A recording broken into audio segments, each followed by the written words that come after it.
100 tahun, itu waktu yang panjang banget kan? Nah, kisah 1 abad Nahdlatul Ulama atau NU ini bukan cuma soal pelajaran sejarah loh. Justru, ini adalah pelajaran tentang bagaimana cara membangun peradaban. Sebuah pelajaran yang ternyata relevan banget buat kita semua hari ini. Tema peringatan 1 abad mereka adalah menuju peradaban mulia. Dan ini bukan sekedar slogan perayaan yang indah, ini tuh semacam misi moral, sebuah amanat sejarah yang jadi kompas bagi organisasi ini selama 100 tahun. Nah, ini pertanyaan kuncinya. Apa sih sebetulnya peradaban mulia itu? Apakah soal gedung-gedung tinggi atau pemimpin yang hebat? Jawabannya mungkin ada di tempat yang nggak kita duga. Di masa lalu, di tengah sebuah paradoks zaman kolonial. Oke, untuk bisa mengerti NU, kita harus sedikit time travel nih. Kita mundur ke awal abad ke-20 di Hindia Belanda. Sebuah masa yang penuh dengan janji-janji manis, tapi di baliknya ada penindasan yang sangat terselubung. Jadi, waktu itu Belanda memperkenalkan yang namanya politik etis. Kedengarannya bagus kan? Sebuah kebijakan balas budi. Mereka bangun sekolah, benerin irigasi, mindahin penduduk.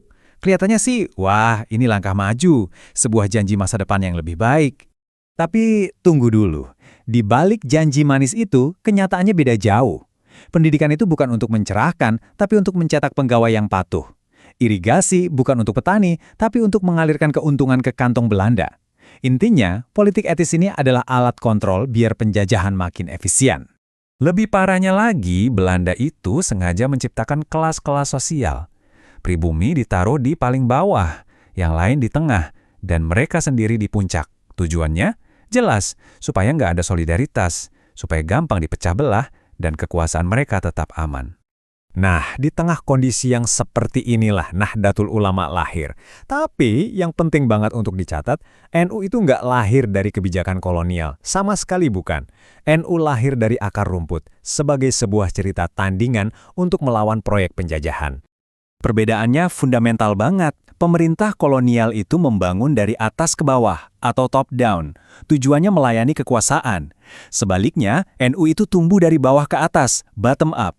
Dari pesantren dan komunitas, tujuannya untuk melayani manusia. Perjuangan NU itu nggak selalu soal angkat senjata. Perlawanan mereka itu justru lewat budaya dan spiritual. Kekuatan itu dibangun lewat kerja-kerja yang kelihatannya sunyi, tapi konsisten di tengah masyarakat. Ya, di dalam pesantren, ya lewat pengajian-pengajian rutin. Sekarang, yuk kita lompat ke masa kini. Kenapa cerita ini penting? Karena kalau kita perhatikan baik-baik, penjajahnya mungkin sudah berganti rupa, tapi esensi perjuangannya secara mengejutkan masih sama. Penjajahan modern ini nggak datang pakai tentara. Ia datang dalam bentuk ketimpangan ekonomi yang ekstrim, dominasi segelintir kelompok, dan terkikisnya rasa solidaritas sosial yang bikin masyarakat jadi rapuh. Polanya kelihatan jelas kan? Dulu lawannya kekuasaan politik asing, sekarang mungkin dominasi oligarki. Dulu ada eksploitasi sumber daya, sekarang ada ketimpangan ekonomi yang parah. Tantangannya mungkin berevolusi, tapi intinya tetap sama. Perlunya melindungi mereka yang paling rentan. Jadi, kita kembali lagi nih ke pertanyaan awal. Apa itu peradaban mulia?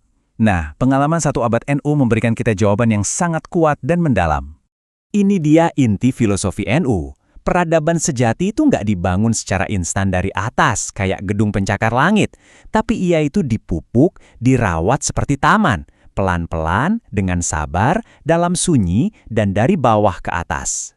Inilah fondasi yang sesungguhnya, bukan proyek-proyek raksasa yang jadi berita utama, tapi tindakan-tindakan kecil yang sering kali nggak kelihatan. Pendidikan di desa-desa, majelis taklim rutin, semangat gotong royong. Ini semua adalah batu bata yang membangun masyarakat yang adil. Jadi poin kuncinya begini. Sejarah menunjukkan kalau perubahan besar itu seringnya tumbuh dari kesadaran kolektif masyarakat, bukan dari kebijakan para elit.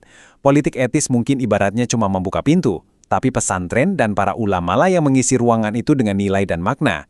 Kisah NU adalah bukti nyata bahwa perubahan sejati itu adalah fenomena akar rumput. Nah, sebagai penutup, mari kita coba renungkan apa arti 100 tahun ini dan bagaimana warisannya bisa tetap hidup dan relevan untuk masa depan. 1 abad itu bukan garis finish. Ini adalah sebuah penanda keberlanjutan, sebuah momen untuk menegaskan kembali prinsip-prinsip inti NU untuk 100 tahun ke depan. Menjaga agama, merawat umat, dan membela kemanusiaan. Dan ini membawa kita pada sebuah pertanyaan terakhir untuk direnungkan. Kalau peradaban besar itu jarang dibangun dari atas, coba deh lihat di sekitar Anda. Di mana taman-taman peradaban itu sedang dirawat secara diam-diam di lingkungan Anda. Dan apa peran yang bisa kita mainkan untuk ikut membantunya tumbuh?